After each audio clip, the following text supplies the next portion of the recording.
J'ai mal un peu aux yeux là. J'ai forcé de m'asseoir sans lunettes. Mais je vois que... Je sais pas si ça passe.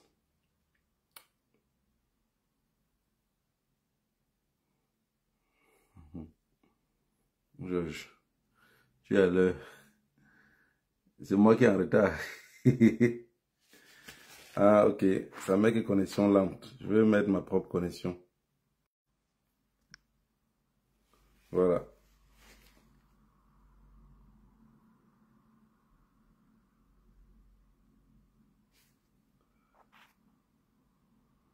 Voilà. Ça mettait que la connexion était lente. Il y a presque l'hiver. La fois de courir pour entrer à la maison avant de faire le direct. Je suis en retard. Voilà. Présentement, la chose est extrêmement compliquée. La chose est extrêmement compliquée. Et...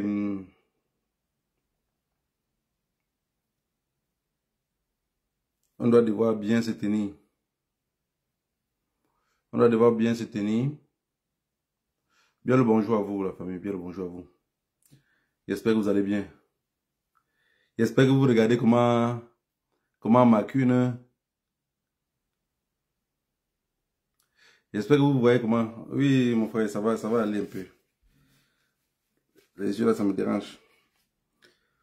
J'ai eu, je sais pas si c'était l'Apollo ou c'est quoi qui m'a pris. Ça fait maigrir les yeux. Même maintenant, quand je regarde la lumière, les larmes veulent se m'en sortir. Voilà, je dis, vous êtes tout à fait d'accord avec moi. J'ai toujours dit, la politique, c'est quelque chose qui est extrêmement compliqué. La politique est quelque chose qui est extrêmement compliqué parce que ce que le politicien dit maintenant, en plus c'est comme un groupe. Quand on arrête par exemple un narcotrafiquant, il n'assume jamais qu'il a fait tout seul. Non.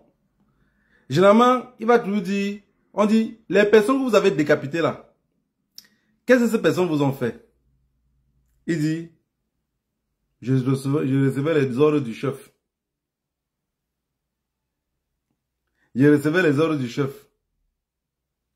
Et le chef va toujours mourir par les armes. Ça veut dire que le chef ne va jamais se rendre. Ceci pour dire quoi? Issa Chiroma est parti à Bamenda. Quelque chose qui m'a intéressé. Tout ce qui s'est passé durant toute la semaine, hein, que ce soit Kouagné, tout ce truc-là, non, ça ne m'intéresse pas. C'est ce que Issa Chiroma a dit à Bamenda, qui m'a beaucoup intéressé. Et ça m'a trop fait rire. Ce qui me faisait rire, ce n'était pas le fait de que Issa Chiroma reconnaît qu'il a eu tort et qu'il a menti. Ce qui me fait rire, c'est que le jour que le pouvoir va tomber, Molinex, je suis en train de me forcer à commencer à l'aimer. Hein. Et vous savez que l'amour, même parfois, tu finis par aimer quelqu'un. Je suis en train de commencer à me forcer à aimer Molinex parce que pour la Tanganji, tout ce qu'il fait là-bas, la personne la plus dangereuse dans ce pouvoir-là, c'est Mancha. Parce que Mancha fait les choses avec les caprices des femmes. Et comme ce gars-là veut de leur poste, on est obligé d'obéir ce qu'elle dit. Et je vous avais dit la dernière fois que Issa Chiroma joue le tout pour le tout. Ça veut dire que comme il était sorti, il a démissionné du pouvoir, sachant que sa place n'était plus garantie. Parce qu'après le tout, s'il y a beaucoup de personnes, leur place ne serait pas garantie. Hein. Il y a beaucoup que leur place ne serait pas garantie. Alors, comme leur place ne devait pas être garantie, il est sorti. Et eux, maintenant, qu'est-ce qu'ils ont fait? Ils ont lâché la bête. En fait, Issa Chiroma est sorti du pouvoir de lui-même. Ça n'est même pas un truc. Je n'ai même pas besoin que quelqu'un m'explique. Je n'ai même pas besoin qu'on dise que demain on sort une vidéo. Ça ne m'intéresse pas. Parce que je sais déjà dans mon fond intérieur qu'il est quitté là-bas parce qu'il n'avait plus sa place. Et comme il n'avait plus sa place, il est devenu opposant.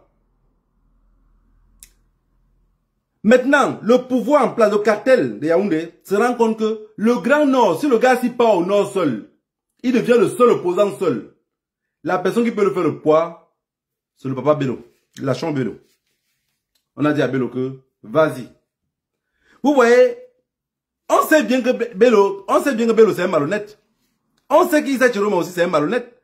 Mais la réalité est que le meilleur combattant à l'heure actuelle, le meilleur combattant qu'on peut miser, le diable sur lequel on peut miser, c'est Issa Chiroma.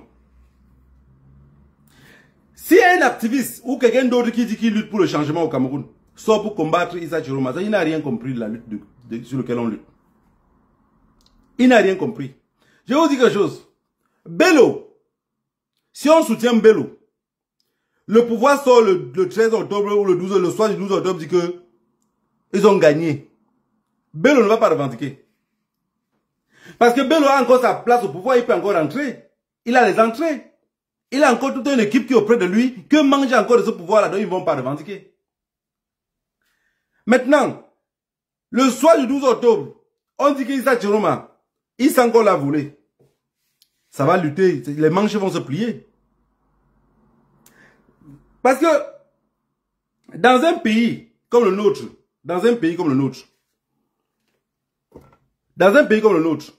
beaucoup de personnes, ce qu'ils doivent comprendre, c'est que on ne peut que miser sur la personne que si on le vole, il peut revendiquer. On ne peut que miser sur la personne que si on le vole, il peut revendiquer.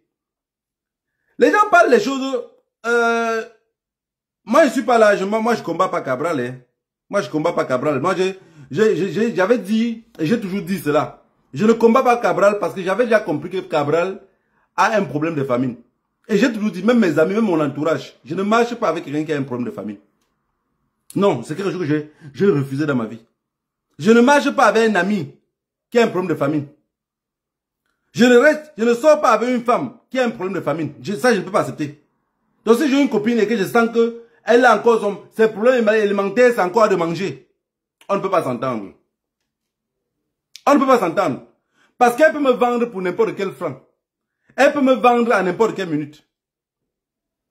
C'est pas pour dire que je ne marche qu'avec les riches ou non. Non. Je suis pas riche.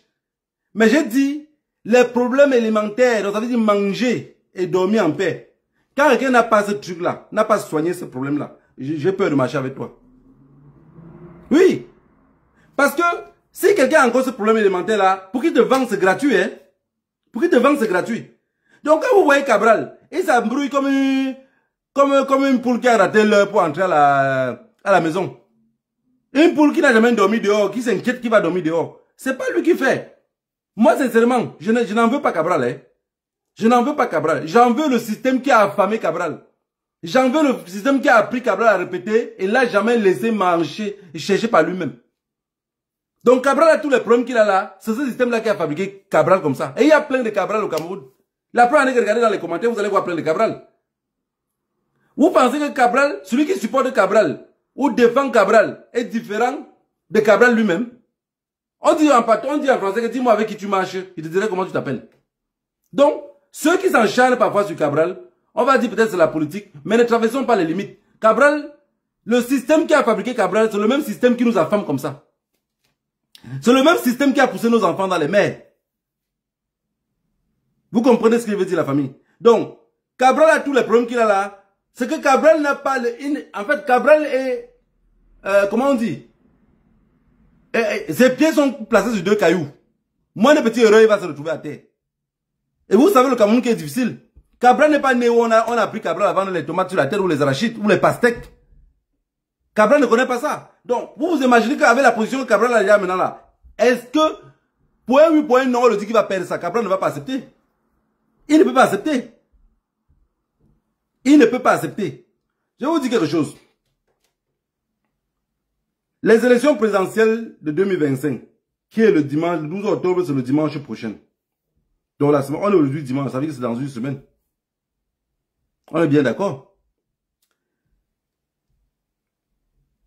Moi, mon souhait, ce n'est qu'un souhait. C'est que le peuple camerounais comprenne que dans la vie, Je ne sais pas si beaucoup d'entre eux sont arrivés à pratiquer l'esprit du suicide. Moi, je vous dis ça même à ma famille, que je me dis, peut-être vous m'avez volé à l'hôpital. Je pense que je ressens mon grand-père, juste parce que peut-être il m'a élevé. Parce que moi, j'ai toujours dit, quand ça ne va pas, sois prêt à aider les autres. Parce que parfois, tu regardes ta vie, comment on dit que l'espoir fait vivre? Mais pour bien nous garder dans cet espoir-là, jusqu'aujourd'hui. Pour bien nous garder dans l'espoir, jusqu'aujourd'hui, on vit de l'espoir. On n'a pas de vie au Cameroun. L'espérance, le ceci, il nous change. Les élections présidentielles, le peuple doit voter Issa Chiroma. Mais une chose est primordiale. Les deux géants du Nord, s'ils ne sont pas ensemble, on a perdu d'avance. Oui. Ça, c'est quelque chose qu'il ne faut même pas vous tromper. Que personne ne vous trompe. Si les deux géants du Nord ne s'unissent pas, on a perdu. Le RDPC aurait réussi à diviser le Nord. Parce que la famille, vous êtes au Cameroun. Et je remercie aussi tous les activistes et tous ceux qui font les Facebook Live et les directs et des vidéos qui découpent pour parler de nos problèmes. Vraiment, beaucoup de courage à vous. Surtout, ne vous dispersez pas. Il y a un au Cameroun là, souvent, je me dis qu'il se perd beaucoup, il se disperse. Mais ceux qui se concentrent, restez concentrés dans le même chemin. Si Bello et Issa ne font pas une entente ensemble, c'est que le soir des élections, parce que le RDPC va faire quelque chose qui serait simple. Avec la lutte que Issa est parti, le RDPC va lui donner la deuxième place ou la troisième place. Mais ils ne vont pas trop risquer. Je pense qu'ils vont lui donner plutôt la troisième place, voire même la quatrième. Oui, oui, oui. On peut le faire qu'il a gagné une bonne partie au nord. On vient au centre, au littoral, tout ça, on lui donne les petits rien du tout. On fait maintenant, Bello a gagné. Sur le papier qu'ils vont écrire, hein, Bello a gagné une grosse partie et Bello devient deuxième. Pour éviter la contestation de Issa Chiroma, pour que sa contestation soit très bas. Parce qu'étant très proche, le coup de poing peut toucher le RDPC. Et pour éviter le coup de poing, on doit le mettre dans une case ou dans une chambre qui serait éloignée d'eux. Mais si le peuple comprenne que cette année-ci, c'est le tout pour le tout. Cette année-ci, c'est le tout pour le tout. Ça fait 14 ans que Paul Biya, pour moi, ne dirige plus rien au Cameroun. 14 ans. Ne dirige absolument rien. Les 7 autres années passées et les 7 années-ci qui viennent de finir, Paul Biya, il ne faisait rien. Il ne faisait plus rien. Il ne contrôlait rien, en tout cas. On ne serait plus, on va plus encore passer l'autre 7 ans, en train de parler de s'il a fait, quel est le bilan. Non, ce n'est plus une affaire de bilan, parce qu'il n'a rien à donner. Paul Biya n'a rien à donner. De toute façon, Paul Biya n'a jamais rien donné. Paul Biya est ce que le capitaine Ibrahim Traoré dit, des noix qu'on a fabriquées en Occident, et on les a envoyés pour être présents dans nos pays. Regardez la mentalité de Paul Biya, il n'a pas la mentalité camerounaise. Hein? Un journaliste m'a dit que Paul Biya ne sait pas parler sa langue maternelle. Donc il connaît que les petits mots, donc parler vraiment couramment comme ça, il ne sait pas parler. Donc, on nous a fabriqué des gens en Occident. Ils sont venus devenir présents dans nos pays. Ils ont mis des pions qui étaient les gens du pays ou du village d'où ils venaient. Pour qu'ils prennent plus de contrôle du pays. Mais arrêtez pour ne rien faire. Pour ne rien faire. Moi, je n'ai pas un problème. Je vais vous dire quelque chose de simple. Moi, j'ai une entreprise. Je prends quelqu'un. Il arrive dans mon entreprise. C'est un enfant. C'est un jeune garçon. J'ai un truc que je fais chaque fois. Je vois le petit garçon. Je le laisse faire le truc. Je le montre comment il va faire. Il me dit, non, j'ai compris, j'ai compris. Je pars. Je reviens à peine 3 heures de temps ou 4 heures. Je viens même en courant. Hein. Je dis que le petit là, il va me faire un travail là-bas que je vais arriver encore. Je vais travailler x2. Quand je suis arrivé, la façon qu'il avait fait, c'est que je l'avais demandé de faire. Je lui ai demandé qui a fait ça. Il dit, c'est moi. En fait, il était stagiaire. Et désormais, tu travailles ici. Il dit, monsieur, ça vous plaît? Il dit, oui, oui. Désormais, vous travaillez ici. Pourquoi? Ce qui tue beaucoup de personnes, ils savent bien qu'ils ne savent pas faire. Ils savent bien qu'ils ne savent pas faire. Mais quelqu'un d'autre qui sait faire mieux que lui, il ne peut pas laisser ce quelqu'un d'autre là.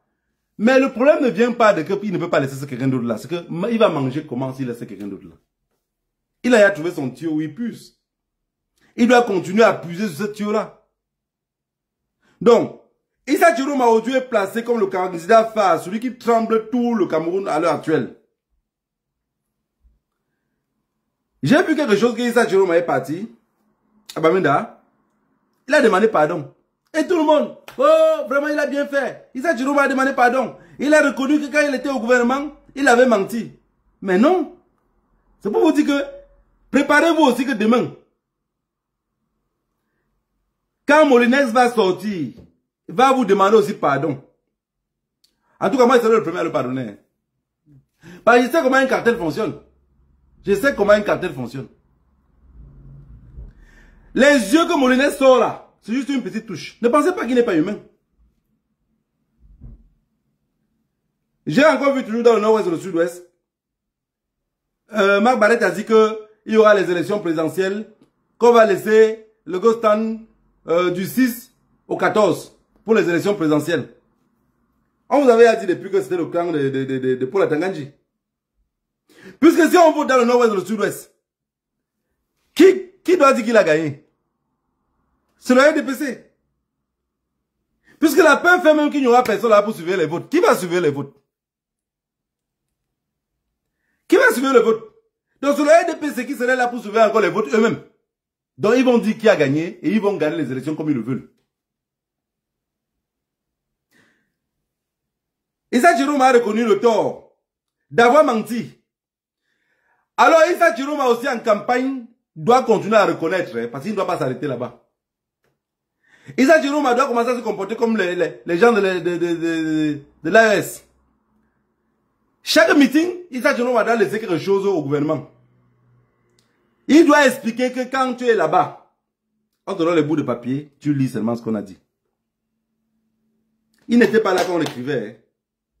Non. Mais de son travail. Donc, en fait, Issa Chiroma, c'est comme un vendeur de cercueil. Il doit vous vendre. Il doit même faire la promotion sur le prix. Vous pensez que c'est... Non, il est obligé. Issa Chiroma a dit qu'on l'a obligé à lire le papier pour dire que rien ne se passait à Bamenda. Que tout ce qu'il lisait pour dire que les anglophones, nos frères anglophones étaient des terroristes là. En réalité, on l'avait seulement obligé. Mais Atanganji il va sortir demain, il va dire les mêmes choses. Qu'est-ce que vous allez faire de lui? Je vais vous prendre l'exemple simple. Hein? Et j'ai compris comment la politique fonctionne depuis longtemps. Et je vous ai tout parlé des narcotrafiquants. Et je ne vais jamais laisser les prendre l'exemple sur eux. Sinon, vous ne saurez pas comment ça fonctionne. Regardez Israël. Israël est en train de commettre un génocide au peuple palestinien. En fait, le génocide du Rwanda, on va se dire qu'il n'y avait pas Internet ce jour-là. Il n'y avait pas trop de médias. Il n'y avait pas, c'était trop renfermé. Le génocide le plus rapide du monde. Ok. Voici le génocide le plus long qui est devant nous. Mais vous savez ce qui va se passer? Quand Gaza serait totalement rasé et les Palestiniens totalement tués, maintenant, le président israélien, Benjamin Netanyahu, il va quitter le pouvoir. Quelqu'un d'autre va prendre le pouvoir et va demander pardon au peuple palestinien pour ce que Benjamin Netanyahu a fait. Et la paix va revenir. Tout ça pour dire quoi? Que quand il y a la lutte, n'attendez pas le moment qu'on va vous demander pardon. Luttez avec votre dernière énergie. C'est pour ça que j'ai toujours cru au peuple anglophone. Luttez avec... S'ils sont alignés dans une maison comme ça, il faut les assassiner tous. Tuez-les tous. Mettez le feu dessus. Parce que le jour de demander pardon, ils reconnaissent le pardon, vous reconnaissez votre pas de pardon. Et on continue devant. Voilà Issa Chiroma qui a demandé pardon. Ma Barrett a dit qu'il n'y a pas de ghost town, qu'on va laisser les votes passer. Le clan du RDPC. Non, il n'y aura pas d'élections dans le nord-ouest et le sud-ouest. Faites comme vous avez fait en 2018. Refusez les élections présidentielles là-bas. Comme ça, ils vont voler ailleurs, mais là-bas, ils ne vont pas voler. Comme ça, quand ils vont déclarer, on va dire, mais vous avez, c'était dans quel bureau de vote? Ou soit on laisse juste à Bamenda. Le reste des autres villes, là, les Kona, Bambedi, tout ça, on laisse. Il n'y a pas. Il y a juste à Bamenda, centre-ville, là. Voilà la famille. Moi, ce qui me fait mal, et que j'ai peur, c'est qu'on va prendre ça comme si c'était une blague. Le dimanche prochain, on va aller aux élections présidentielles. Les enfants vont penser qu'à aller crier derrière. Jeune Afrique a dit que le meeting de Yaoundé de Issa Chiroma, c'était 700 personnes. Vous voyez comment ils nous ridiculisent? Ils nous ridiculisent. Ça veut dire que même si on avait 2000 personnes là-bas ou 3000 personnes, ils ont réduit à 700. Et ils font ça d'habitude. Mais dans Jeune Afrique, là, ce n'est pas seulement des blancs qui travaillent là-bas, c'est aussi des noirs comme vous et moi qui travaillent là-bas dedans. Les nègres de maison. Ils ne peuvent pas gonfler le chiffre. De toutes les façons, ils ont raison. Je ne connais pas Yaoundé. Mais quand vous regardez le stade où ils étaient, la cour où ils étaient, on calcule par mètre carré. C'est par mètre carré. J'avais demandé ça en France, quand on avait fait la première match, c'était le 19 mai, qu'on avait fait à Paris. J'ai demandé à un journaliste là-bas que, madame, vous faites comment pour calculer le nombre de personnes qu'il y a ici? Elle m'a dit que la place en elle-même prend 10 000, ou elle avait dit 10 000 ou que 20 000 personnes, un truc comme ça. Mais vu que les gens ont débordé, ça veut dire que la place est pleine et les gens ont débordé, c'est ça qu'ils arrivent à dire 21 ou 22 000 personnes. Donc, ils ont vu qu'à Tinga là-bas, ça peut prendre peut-être 700 personnes. Si c'était plein là-bas, ils calculent une fois que c'est 700 personnes.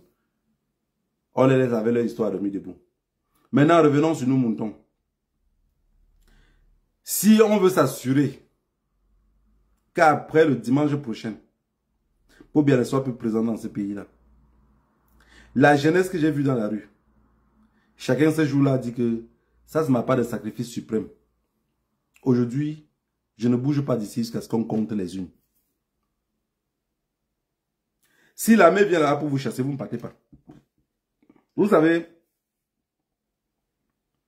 quand l'armée commence à vous chasser, au début, ça avait les gaz lacrymogènes. Mais rassurez-vous aussi qu'ils n'ont pas aussi beaucoup en stock. Et quand l'armée jette les gaz lacrymogènes, vous savez que les gaz lacrymogènes, la majorité, ça poiffe. Quand ça tombe à terre, la tête du capuchon, parce que quand il tire le premier capuchon, il vous jette. Il tire comme ça, avant de jeter. Mais quand ça tombe à terre au même moment, il y a un capuchon, il y a un bout du capuchon là qui lâche avant de commencer à faire pour sortir le truc. En même temps que ça tombe là, si vous avez la capacité de prendre et de rejeter vers eux, ça va monter dans leur casque là, eux-mêmes ils seront étouffés. Il faut que notre peuple, parce que je vois que le peuple camerounais n'est pas assez préparé pour pouvoir tenir tête à l'armée camerounaise ou à la police camerounaise. Parce que tout cette armée là, vous avez dit que c'est Israël qui les forme, donc c'est les mercenaires, c'est les tueurs. On les a seulement habitués comment ils peuvent tuer. Aucun militaire camerounais n'est formé comme politicien. Beaucoup là sont, regarde, on a dit qu'il y a un scénario qui se prépare à la gabonaise. Comme Olengi Ngema. Ça veut dire que s'ils sentent que le pouvoir veut les échapper par force, l'armée récupère. Ça c'est le secret français, on connaît déjà ça.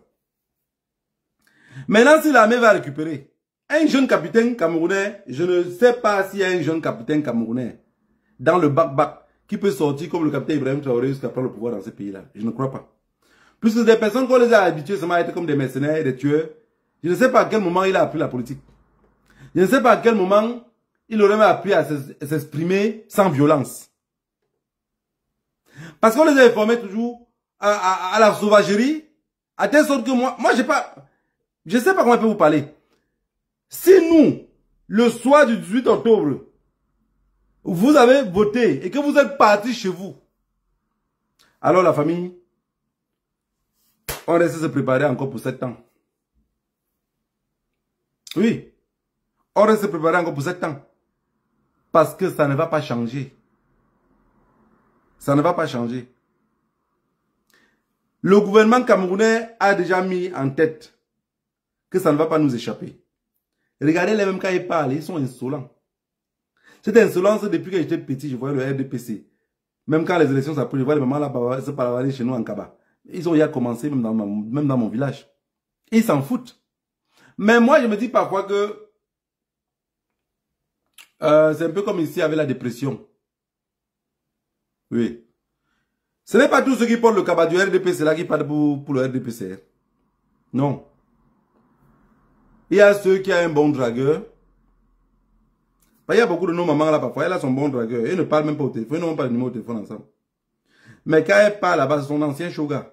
Quand elle part là-bas au meeting de RDPC là, elle sait qu'elle va le voir. Hein. Oui, oui, je vous dis. Elle sait comment elle part là-bas, là, elle va le voir. Elle va porter le cabas à la maison, dit qu'il m'en veut au meeting de RDPC. Ça ne veut même pas dire que le gars va la prendre et partir quelque part avec elle. Non, le monsieur va juste la voir, elle est contente de voir son ancien amoureux. Juste ça.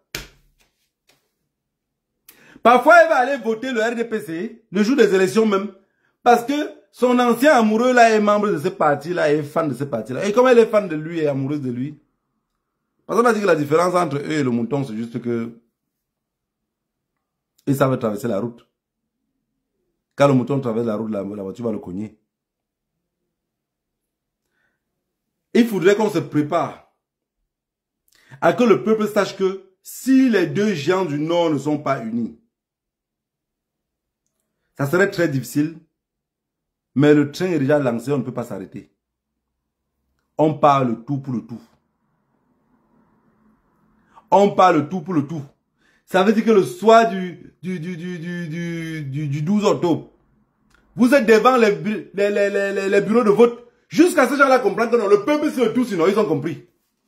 Et ils ont compris le tout si. Je vous ai dit qu'ils ont deux scénarios. Les deux scénarios est simple. Soit ça passe, soit ça casse. Il faudrait que nous-mêmes on applique les mêmes deux scénarios. Le RDPC rate les élections, ils vont faire le coup d'État. Oui. Eux ratent les élections, ils vont faire le coup d'État. Mais moi, en tant qu'activiste, les deux côtés, moi, rien, aucun ne me dérange. Hein. Je vous dis sincèrement, aucun ne me dérange. Aucun ne me dérange. Pour moi, à mon niveau où je suis, activiste de mon État, si plutôt on fait même le coup d'État dans ce pays-là, je vous dis sincèrement, hein, je suis plutôt content. Parce que je sais que par le coup d'État, il y a beaucoup de personnes qui seront obligées de fuir. D'autres personnes qui sont en prison gratuitement depuis qu'on les a fermés pour problème politique, on va les libérer. Les prisonniers anglophones là, les militaires là vont les libérer parce qu'ils vont vouloir dire, on en a marre que notre peuple meurt comme ça, à cause des voleurs. Oui. Vous pensez que même que Issa Chiroma là va gagner les élections dimanche prochain là, oui, 6 mois plus tard, les prisonniers là seront dehors. Non, il va dire, non, vous savez que c'est juridique. Bon, il vient de la rue, on le voit, mais on va même plus forcément le voir. Et quand je le regarde, même il ressemble à quelqu'un qui peut être rancunier. Malgré que les gens disent qu'il n'est pas rancunier. Bon, voilà. Je le dis ça, je n'attends rien de personne. Absolument rien. Même pas des critiques. J'ai toujours dit, je ne suis pas la honte de ma génération. Je dis ce que je pense et on ne me dicte pas ce que je vais dire. On est obligé de suivre ça, Chiroma. Parce que c'est le seul Moula Toumim qui nous reste. C'est le seul bandit qu'on a encore. Bello est en train de faire comme le chat qui fuit la pluie. Bello n'est pas là de tenir un discours. Bello se cache.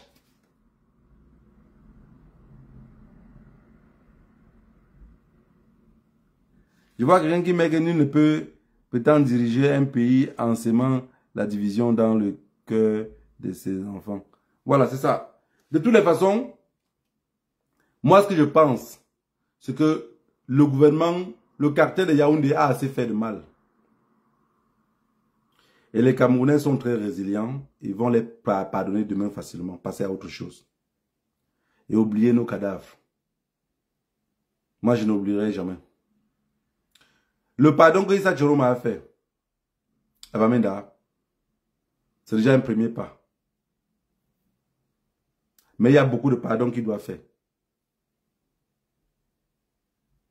Il y a beaucoup de pardons qu'il doit faire après le meeting. Ça veut dire qu'après les élections présidentielles, il a encore beaucoup de pardons à faire. Bello Bouba aussi a sa part de pardon à faire. Parce qu'ils étaient assis là. Ils regardaient le génocide anglophone. Ils regardaient les anglophones se faire décapiter. Chasser de leur village, les maisons brûlées. Ils étaient là, ils voyaient. Je n'ai pas encore écouté le pardon de Bello. Bello a été lâché par le cartel de Yaoundé pour aller contre. Parce que vous avez vu, on vous a toujours dit que Paul Biya va dans chaque région, il prend tout deux personnes. Oui, oui, oui. Pour combattre le professeur Maurice Kamto, il a dû prendre Momo, le fou du village, Jean de Dieu. Il a dû prendre le fou du village pour combattre le professeur Maurice Kamto. Vous avez vu la dernière fois, il a dit à Maître Alice Kom, à notre grand-mère là, que non, oui, je le combattais parce qu'à l'époque, je le combattais parce que j'étais opposant. Maman Alice Kom l'a demandé que tu t'opposais à quoi? Tu t'opposais à quoi? Tu l'aimes maintenant parce qu'il a donné le travail. Quand il ne t'avait rien donné, il dit, mais j'étais opposé, tu t'opposais à quoi? Même parler l'a dépassé. Et j'ai vu mon frère N'Djamène. Et c'est la même chose. Comme je vous parlais de Cabral ici, je vous ai dit les mêmes choses sur N'Djamène, non? Je vous ai dit qu'il ne l'en veut pas. Je ne l'en veux pas. Si quelqu'un reste ici, sa bouche fait là, c'est parce qu'il a de quoi manger. Tu n'as pas de quoi manger, parler, ça devient difficile, hein. Il y a les gens, tu les vois au Cameroun, là, ils sont maigres comme ça, là. C'est comme ça, là, ils ont tellement les problèmes. Ce qui veut parler, même, il n'arrive pas à parler. Il y a d'autres qui sont tellement gros, parce que la dépression rend les gens différemment. Il y a ceux qui sont dépressifs, ils deviennent très gros. Il y a ceux au Cameroun, là, vous les voyez avec les gros ventres, là, c'est parce qu'il y a eu trop de secrets. Trop de secrets. Il y a un petit anglophone dans ma ville ici, là où je vis. Lui, on l'appelle Radio Trottoir. Alors, un gars lui racontait une histoire. Il a dit à lui que c'était un secret. Et il est parti voir la personne, même que le gars a raconté l'histoire sur lui. Non, à quelqu'un d'autre. Il a raconté l'histoire. Et on est venu maintenant raconter encore au gars pour dire, mais mon frère, donc tu penses comme ça de telle personne comme ça? Donc tu as eu à faire telle chose. Il vient voir l'autre gars encore au carrefour. Devant tout le monde, il dit que, mais mon frère, donc on ne peut pas te garder un secret. Le petit anglophone lui demandait que le secret là, il parlait les sérieux, hein. Vous savez donc que les anglophones, c'est des gens très sérieux. Il dit que, dans le secret là, c'était un secret. Avant que tu viennes me raconter, non. Non, bro, c'est parce que ça te pèse trop. Tu viens me raconter pour que moi aussi je prends le gros ventre comme toi. Non, garde tes secrets pour toi. Si tu me dis, il doit me décharger.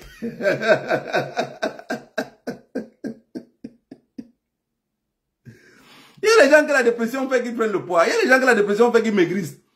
Mais la réalité est tout autre.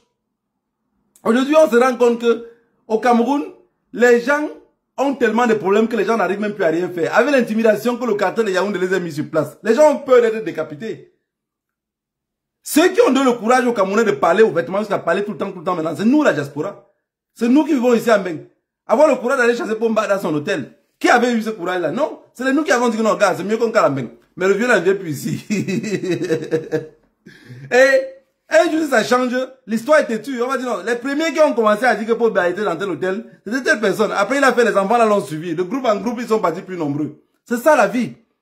Aujourd'hui, il faut que ceux qui sont aussi au Cameroun prennent leur destin en main en disant que ça serait la première et la toute dernière fois que vous allez vous moquer encore de nous. Parce que si vous êtes derrière Issa Tchiroma, vous faites la force. Jusqu'à si Issa Tchiroma prend le pouvoir, lui-même en partant, il ne va pas faire une bêtise. Il ne va pas faire une bêtise. Parce qu'il va dire, hey, le peuple s'était calme jusqu'à il pensait qu'il était vraiment calme. Ça veut dire qu'ils peuvent se révolter comme ça. Oui. Et si vous ne faites pas de force, et qu'il y a un chamboulement, et que c'est l'armée qui prend le pouvoir, l'armée va vous mater. Hein. Ils vont vous mater parce qu'ils savent bien que vous ne pouvez pas faire, vous ne pouvez pas bouger un doigt. Dans tous les pays, en fait, ce que j'ai compris avec le temps, c'est que l'armée dans un pays n'est pas fait pour protéger le pays. En Afrique, en réalité. L'armée en Afrique, généralement, il ne conçut pas l'armée pour protéger le pays, non. Le gouvernement, quand il arrive, il construit l'armée pour se protéger lui-même. J'ai commencé à comprendre ce problème-là en Guinée-Conakry. Oui, parce que le problème de la Guinée-Conakry, j'ai trop voulu connaître les problèmes de leur pays. Alors j'ai compris que l'armée d'un pays africain n'est pas faite pour défendre le pays. L'armée est construite. En fait, les colons même avaient construit l'armée au pays. Ce n'était pas pour bloquer les frontières. C'est pour ça que le colon a fait toujours que tout le pays peut tomber. Mais tant que la capitale ne tombe pas, le pays n'est pas tombé. C'est pour ça que vous allez voir Paul Biya, dans sa bêtise et sa bêteté habituelle, il dit, tant que Yaoundé respire, le Cameroun vit. Donc, c'est une façon de vous dire que, occupez le sud-ouest, occupez le nord-ouest, prenez Maroua, prenez Ngaoundéré, prenez Bafoussam. Mais tant que vous n'avez pas pris Yaoundé, je suis président. Et la preuve a toujours été ça. La preuve a toujours été ça. Regardez maintenant, au Mali, au Burkina et au Niger, tous ces trois présidents-là ne vivent pas dans les palais présidentiels. Ils ont abandonné les palais présidentiels et ils sont allés créer les camps comme les camps militaires ailleurs et forger leur population par là, ils vivent par là. Tous les trois présidents-ci. Pourquoi? Parce que la France savait que quand on faisait le coup d'État, on prenait le palais présidentiel. Et ils annoncent pas le coup d'État en disant que le palais présidentiel a été appris. La chaîne nationale a été appris. Mais aujourd'hui, dans tout ce pays-là, on s'en fout la chaîne nationale. Allez prendre la chaîne nationale. Communiquez ce que vous voulez communiquer là. On va vous combattre. Donc c'est ça la réalité. Donc le Cameroun est encore avec le système de l'Empire, dans lequel si on fait un coup d'État au Cameroun, il vous prend la CATV et il vous prend le palais de Toudi. Ça veut dire que si vous créez même le camp militaire, qui n'est pas, que vous n'avez pas pris Toudi, alors ils vont tout passer par Toudi, faire même descendre les hélicoptères avec les soldats par hélicoptère que par Toudi et revenir encore vous combattre. Le Yaoundé est toujours pris. Mon peuple, avec tous les foules que je vois vous arriver à engorger, je vous remets encore le titre de peuple.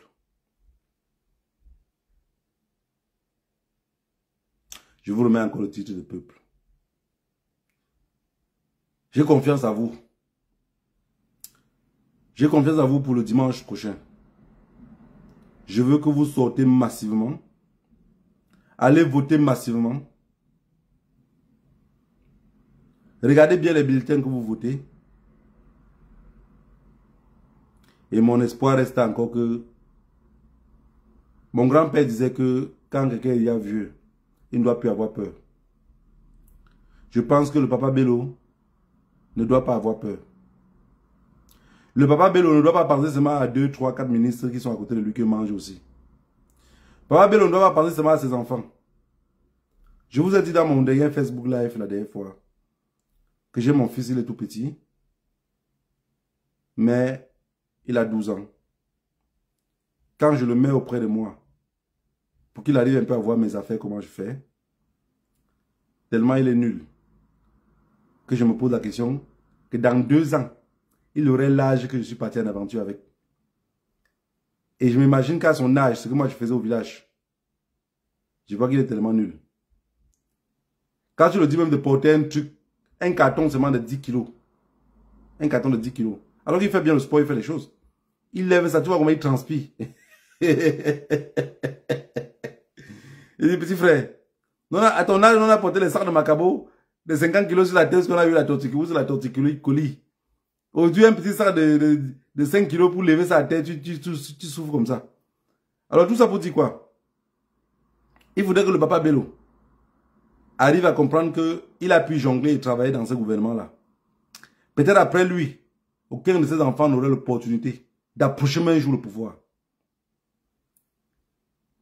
Et pour que ce pouvoir-là soit comme une loterie et que tout le monde puisse un jour travailler là-bas et faire du bien pour le Cameroun,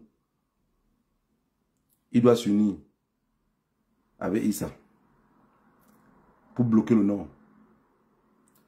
Parce que l'avantage que je trouve sur le Grand Nord, c'est que si le professeur Maurice Kamto, on l'avait laissé passer. Mais vous vous imaginez un seul instant que si on avait laissé passer le professeur Maurice Kamto, c'est que la foule que Issa Chiroma traîne là, il ne devait pas traîner. Hein.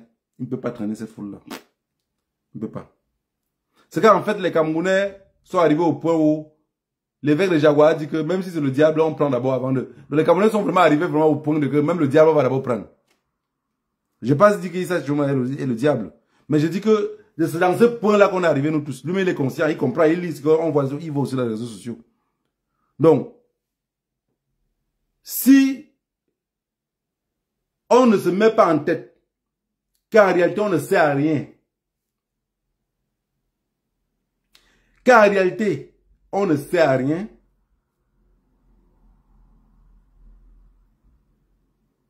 Alors, on ne saurait pas comment faire pour voter le 12 octobre prochain.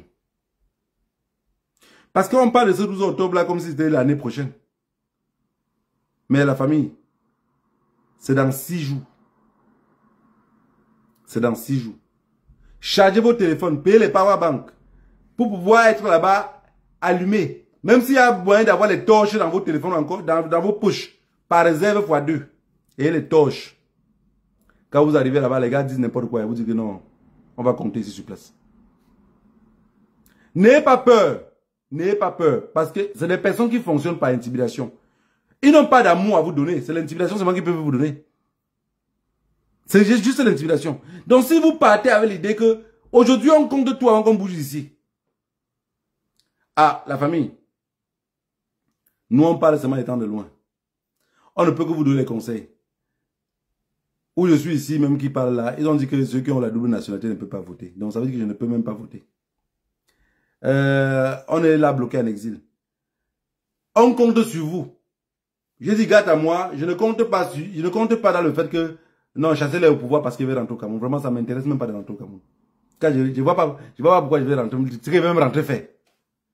Mais mon souhait, c'est que les Camerounais vivent une vie mieux. Vraiment, on est la risée du monde. On est les derniers. Je dis en tout, on est les derniers. En tout.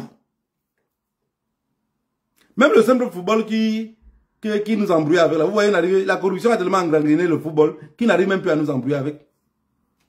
Vous voyez, sur 30 millions de Camerounais n'arrivent pas à trouver 11 joueurs performants. Pourquoi? Parce que tout est faux. Tout est faux. Même le petit qui joue mieux, on va l'embrouiller, on va faire comme si on ne le voit pas. On va l'embrouiller. Celui qu'on sent qu'il peut un peu aller mieux, on demande le pourcentage. On les embrouille tous. La famille. Que le Dieu de nos ancêtres vous garde tous. Je veux seulement fermer mes yeux. Ouvrir mes yeux le 13 comme ça. Comme on dit que Issa Chiroma a gagné les élections présidentielles au Cameroun.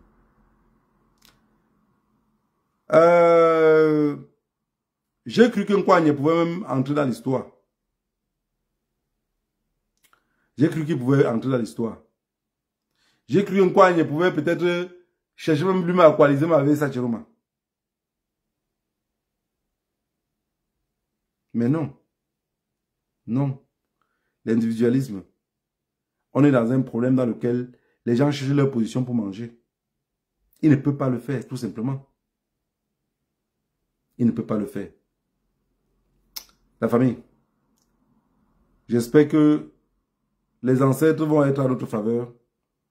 Toucher le cœur de ceux qu'il faut pour que le soir du 12 octobre, on appuie ce chance-là à la tête de notre pays. Oui. Qu'on appuie cette chance-là. Même entre eux, la manigancer comme vous allez manigancer. Mais, vous savez, pourquoi je vous ai parlé de l'armée? L'armée ne peut pas prendre le pouvoir. Parce que l'armée prend le pouvoir, ce n'est que l'armée qui occupe le pouvoir. L'armée ne peut pas prendre le pouvoir et garder peut-être Ngongo. Et garder Chantal Biya encore là-bas au pouvoir. C'est pour ça que je vous parle de l'armée. Donc, on n'a que deux options. Soit l'opposition prend le pouvoir, soit l'armée prend le pouvoir. Parce que si Paul Biya reste là-bas, ah mon Dieu. Mon Dieu.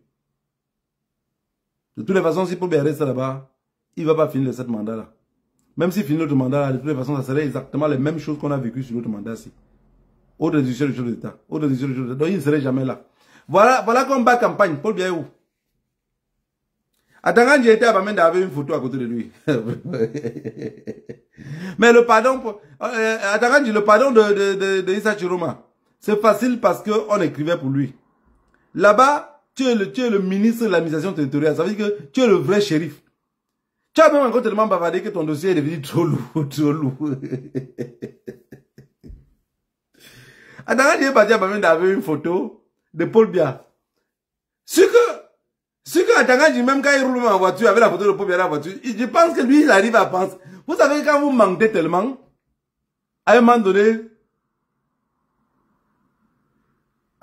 tu penses même que ton mensonge est vrai. Ce que Atanganji marche avec la photo de Paul Biya dans la voiture, jusqu'à un moment donné, il croit qu'il marche avec le président de la République.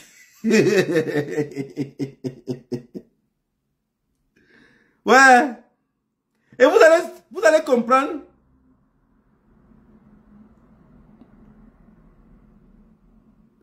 Voilà, quelqu'un me demande quelle est la différence entre un mendiant et un affamé. Mais il n'y a pas de différence. Il n'y a pas de différence. Entre un mendiant, le mendiant est trop dit. Tu sais, les Camerounais ont un peu d'orgueil. Les Camerounais ont un peu d'orgueil. La mendicité est dans la tête. Quand quelqu'un est affamé, tu vois physiquement. La mendicité est dans la tête. C'est quelqu'un qui est mendiant, tu le mets dans une maison, pour qu'il vit là-bas, il mange tranquillement et qu'il travaille. Il va finir par laisser le travail, vouloir seulement manger gratuitement. Et quand il n'y aura pas de nourriture, il va mendier. Donc, en fait, c'est le même mot. Il y a pas, mendiant là, c'est trop dit. Vous allez voir des Français ne prononcent pas trop mendiant. Il va dire des affamés. C'est comme quand quelqu'un meurt, quand il est peut-être connu ou il a un peu d'argent, on dit qu'il est décédé. Quand le pauvre meurt, on dit qu'il est mort. Ou soit il a perdu la vie. Donc c'est un peu les mêmes mots, c'est un jeu de mots. Pour moi, hein, c'est un jeu de mots. Un mendiant et un affamé, c'est la même chose. Tu vas appeler Kwanye quoi? À quel nom tu vas donner toi en Kwanye? Un mendiant ou un affamé? Présentement, Kwanye n'est pas affamé, mais il est mendiant. Tu comprends la différence? Kwanye n'est pas un affamé, puisque maintenant il a un peu d'argent. Kwanye est un mendiant. Quand tu vois le père Bello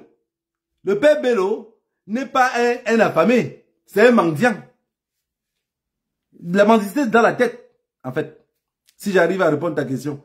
Donc, ce qui va se passer maintenant, c'est que le soir du 12 octobre, la famine, si nous dit que Pomba a gagné, hein, il faut qu'on trouve une autre solution.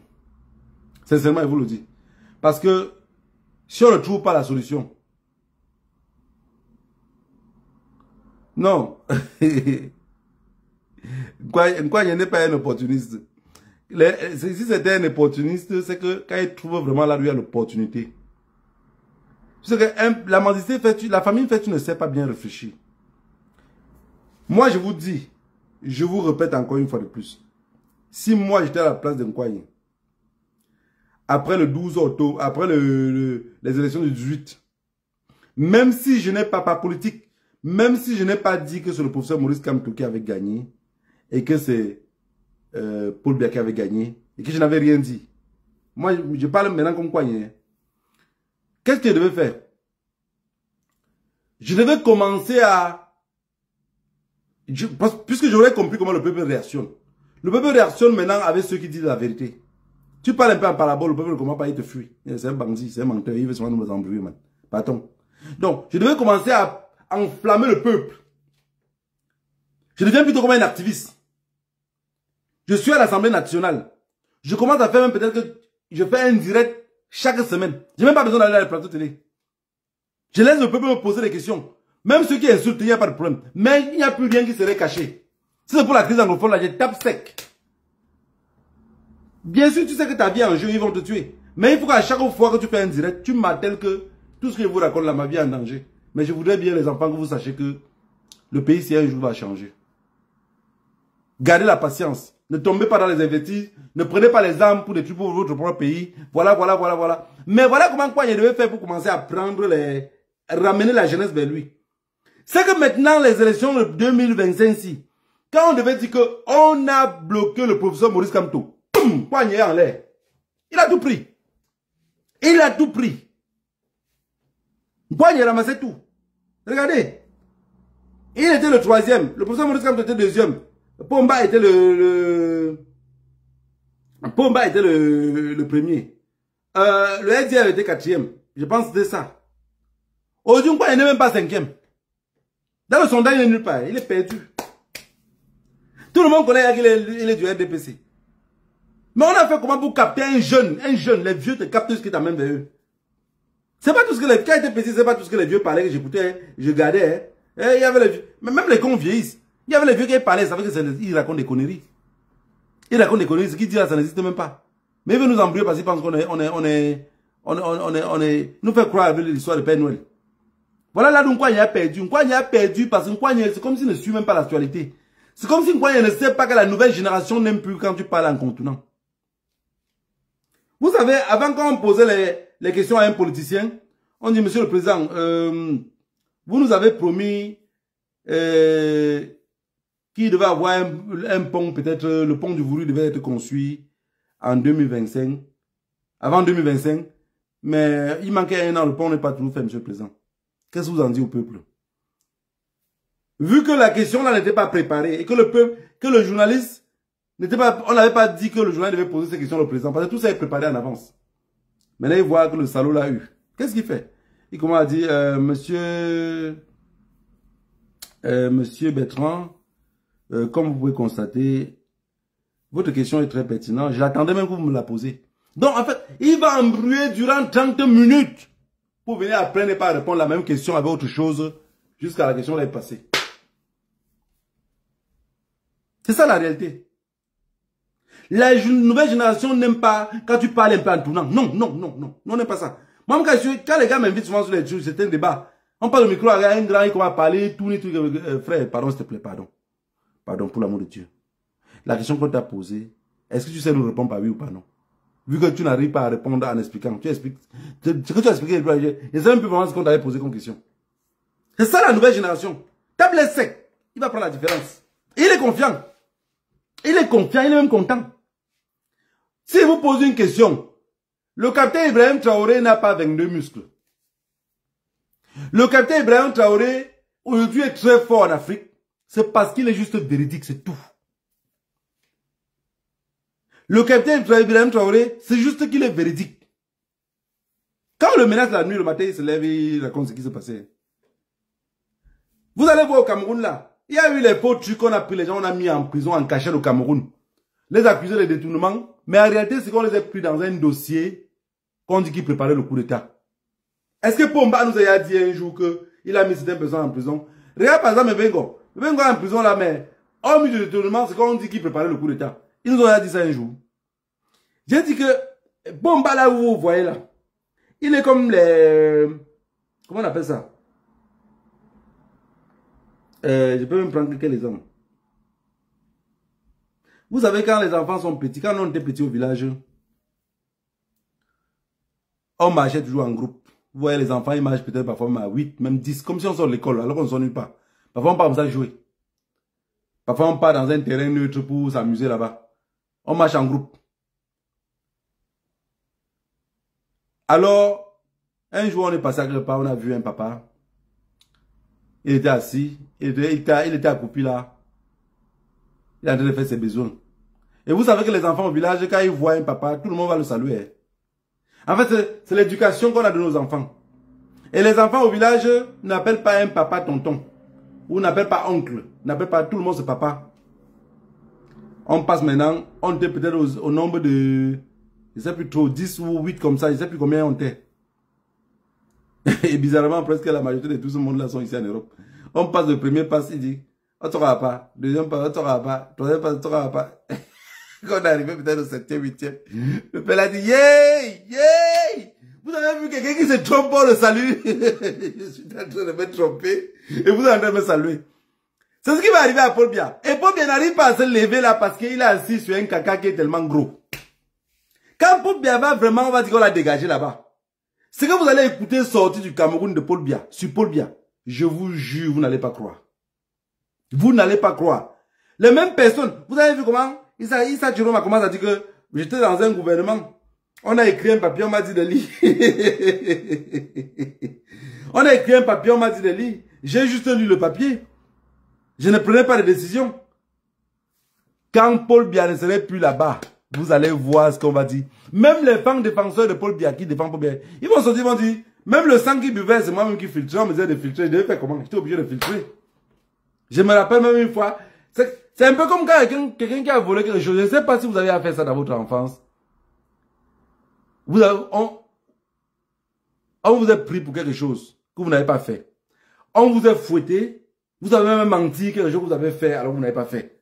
Ça veut dire qu'on vous accuse d'avoir volé les prunes. Vous dites que vous n'avez pas volé les prunes là. On fait chouat. Tu dis que oh, je n'ai pas volé. Chouat, oh, je n'ai pas pris. Chouat, on dit que, mais il est dur, hein, c'est un bon bandit. On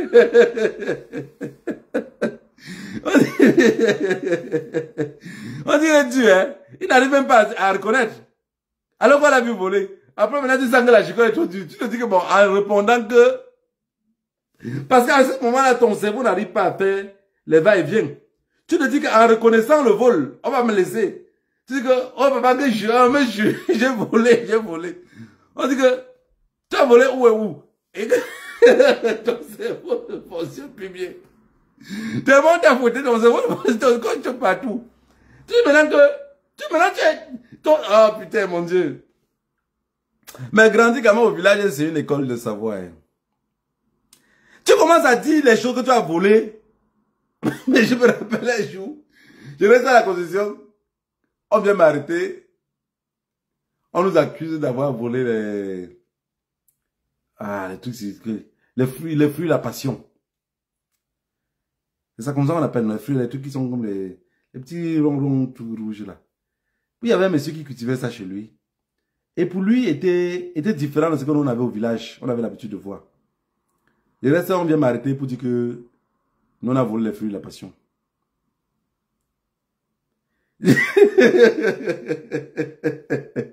Mon ami là, il vient d'Angleterre. Il a demandé que mon frère, ça fait même pas longtemps là qu'on demandait que on t'a fauté. Tu as dit qu'on a volé les fruits de la passion. Non, lui on l'a fauté. Normalement, la chico était chaud, il a reconnu qu'il a volé les fruits de la passion. Je vous assure qu'aujourd'hui, il dit qu'il n'avait pas volé les fruits de la passion. Mais il dit que pourquoi tu as mis mon nom dedans? Il dit que il dit qu'il se disait que à disant que j'ai volé ça avec Négro. Peut-être le temps d'aller me le temps d'aller me chercher, la chicotte va un peu s'arrêter et tout va se calmer. Paul Biya, tout ce qu'il a fait dans ce pouvoir-là. Le jour qu'il va partir, quand on va vous dire, vous n'allez pas croire. Vous n'allez pas croire de vos yeux. Les gens vont sortir, ils vont l'accuser. Parce qu'un ministre va dire que, regardez, imaginez-vous quelqu'un on a. Il va dire que tout ce qu'il racontait, c'était parce que sa vie était menacée. Mais qu'est-ce que vous allez le faire? Et maintenant, pour accompagner ce que Grégoire on a dit, parce qu'il va, vous allez le poser la question sur ce que vous connaissez déjà. Maintenant, pour vous montrer qu'il est sérieux, Grégoire on a maintenant va raconter encore une histoire du Cameroun, que Paul Biya a fait, que vous n'êtes même pas au courant. Donc, il va sortir une autre bombe pour étouffer ce que vous l'avez demandé comme question. Parfois, qui peut être faux. Tenons-le à l'œil. La famille, que le Dieu nos ancêtres vous bénisse tous. Bon, j'ai fait le direct. Ça met toujours que la connexion est lente. J'espère que le direct a bien fonctionné. Pendant ce temps, on guette le peuple camerounais pour voir s'ils ont les couilles pour chasser ce vieux dictateur-là au pouvoir. J'avais même dit que c'était pas un dictateur, mais finalement, on ne sait même pas ce que lui il est. Fabriqué par la France, et il va retourner dans son pays natal. Et je vous ai toujours dit que Paul Biya ne va jamais être enterré au Cameroun. Son plus gros souhait, c'est d'avoir les obstacles. Mais il va mourir en Suisse, et nous, on va interdire son corps d'entrer au Cameroun. Sauf si on le manque toujours qu'il est président, jusqu'à l'enterre en cachette. Que le Dieu de nos ancêtres vous bénisse tous.